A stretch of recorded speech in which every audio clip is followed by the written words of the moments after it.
Okay, I think I'm going to go ahead and get started here. Um, Welcome everyone. It's Wednesday. I was thinking of done the theme of forgiveness before. I thought we'd revisit that. Um, so what is forgiveness? Well, here's one way of thinking about it. So this is Byron Katie. I don't know if any of you know of her. She helped me a lot at certain points in my life, and especially this idea around forgiveness really appealed to me. So what she has to say there is forgiveness is discovering that what you thought happened didn't. So what is she referring to there? Well, I think again we so much of how our brain and nervous system works, especially when it comes to thoughts and beliefs and memories, is somewhat inaccurate. So we talked about blind spots at some point. I think we all have them, and even just purely on a physical or biological level. For example, we know that light travels faster than sound, and so when we see someone clapping their hands or making a loud noise, the information, the data that our brain gets to process, it happens much faster in our eyes than it does through our ears, and yet our subjective experience of that um, person doing that is simultaneous. So there's a constant reframing or rejiggering going on by the brain, and to the point where some neuroscientists even call this process, what the brain really does is controlled hallucinations. So referring to the fact, hallucinations meaning they're, much of the data the way in which the data is being processed is very much subject to all kinds of other factors, such as our, our past conditioning, our childhood, the narratives that we grew up with based on the society that we were raised in, or the family of origin, and so forth. And all of that ends up coloring our perception of what it is that other people are doing. So today, I'd like to explore this idea of, how often we make certain assumptions or just jump into a narrative when someone does something that hurts us, or that we maybe merits some degree of forgiveness. And again, the forgiveness is not about letting them off the hook or pretending it didn't happen and just kind of stuffing it down, but it's really leaning into it and realizing that most likely the narrative that we have about who they are and why they did it and what the intention was and so forth is probably inaccurate. Like if we could really put their shoes on and step into their world and see it subjectively through this extended lens of who they are and how they were raised and so forth, we'd probably understand that what we thought happened didn't. And that's in many ways an access point to forgiveness. So let's go ahead and try that out today. Let's start by closing our eyes. Take a minute or so to arrive. So I'm putting both my feet flat on the ground, wiggling my toes, just feeling the contact with the ground, noticing that sensation, and that's happening right here, right now.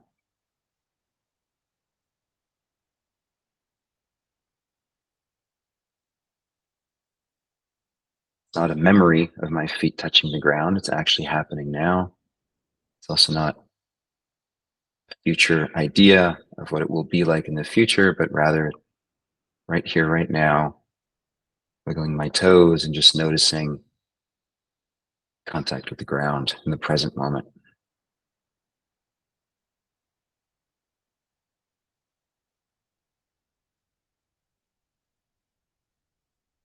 And noticing the body breathing,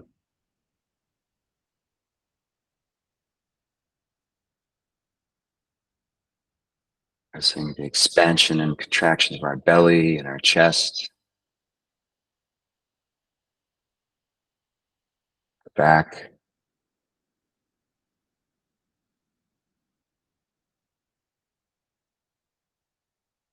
noticing the sensation of air passing through our nostrils and through our throat,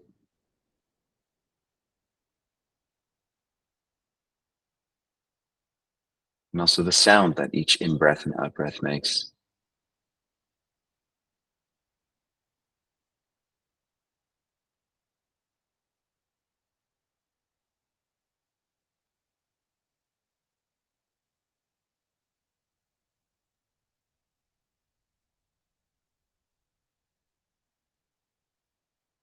Now bring to mind a situation in which another person did something that was upsetting, hurtful, forgetful, unkind, and ideally on a scale from 1 to 10, 10 being, the most hurtful thing ever, maybe pick a 5 or a 6. Let's work with something that isn't completely overwhelming.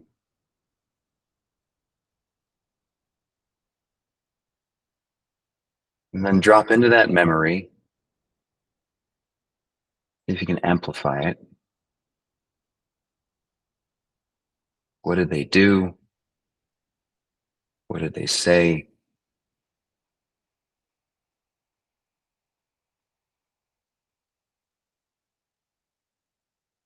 And get clear about, what is the belief or the thoughts that you're holding on to about what this person did?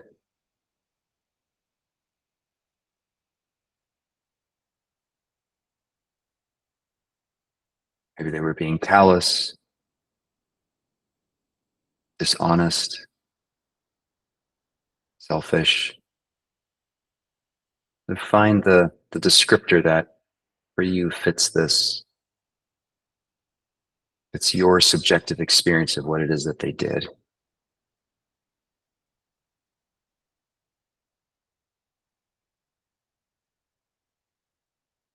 So getting clear about your narrative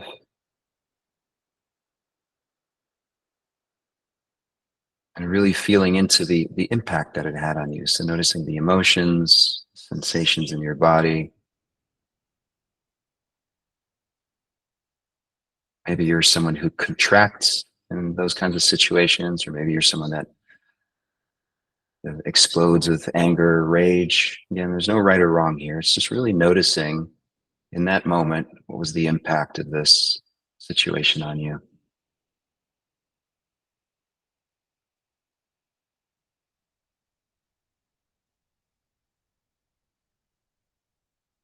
And also noticing what is it that you want from them. Is there anything that they could do or say that would change the situation for you? Maybe you don't even know what you want from them. You're just really upset and hurt.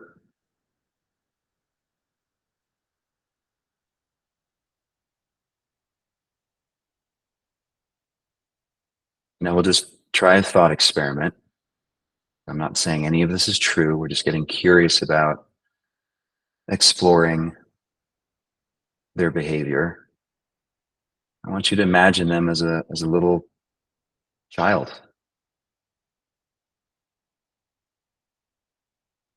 maybe a 4 or 5 or 7-year-old. And do we know anything about the family that they were raised in?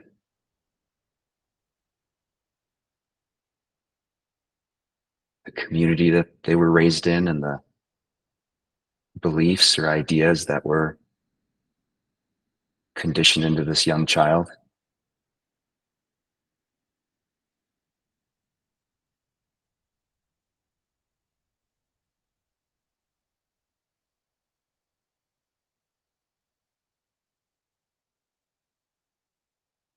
Maybe it's possible that the way they behaved in your memory is very much directly linked to this experience that they had as a young child, just like us. Their mindset, their attitudes were formed in those early years.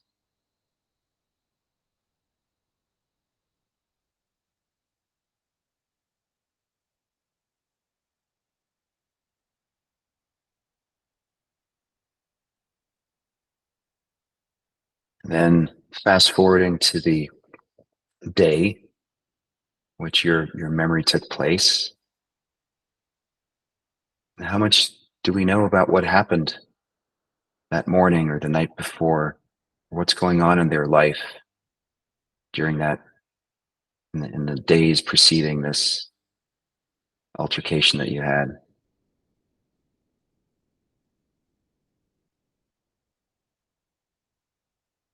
We probably have no idea what actually was going on in their life, what kind of anxiety or stress they were experiencing.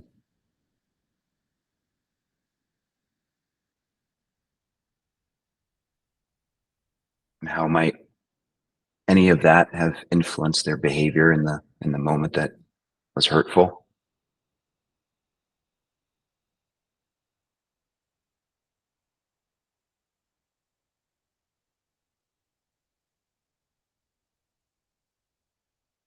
We have no idea if they had a good night's sleep or if they're just exhausted, lack of sleep.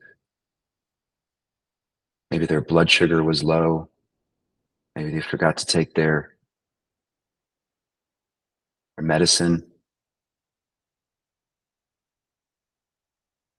And again, this is not excusing their behavior, but it's just giving us access to realizing that we actually really don't know what motivated them to do what they did or say what they said. Just like us, they're also sort of victims of their own biology and of circumstance and their history.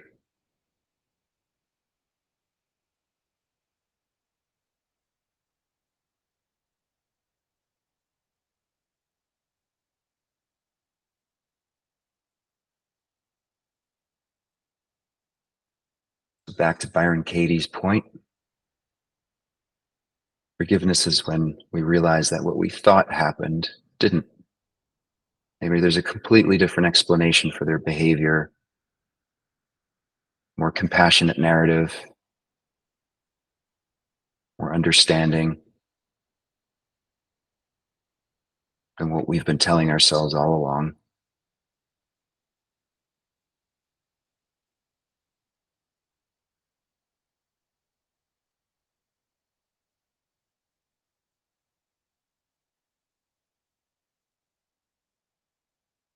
Again, I'm not suggesting that we bypass or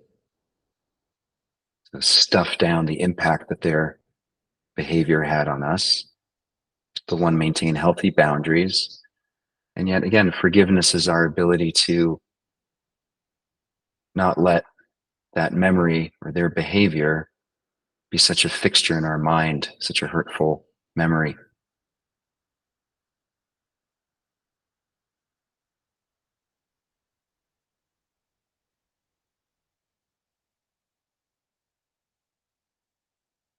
And then go ahead and take a deep breath in. Exhale slowly all the way.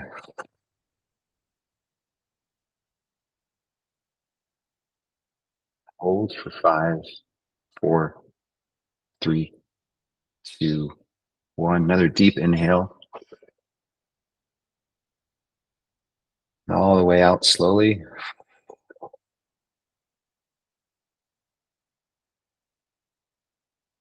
Hold for 5, 4, 3, 2, 1. And open your eyes.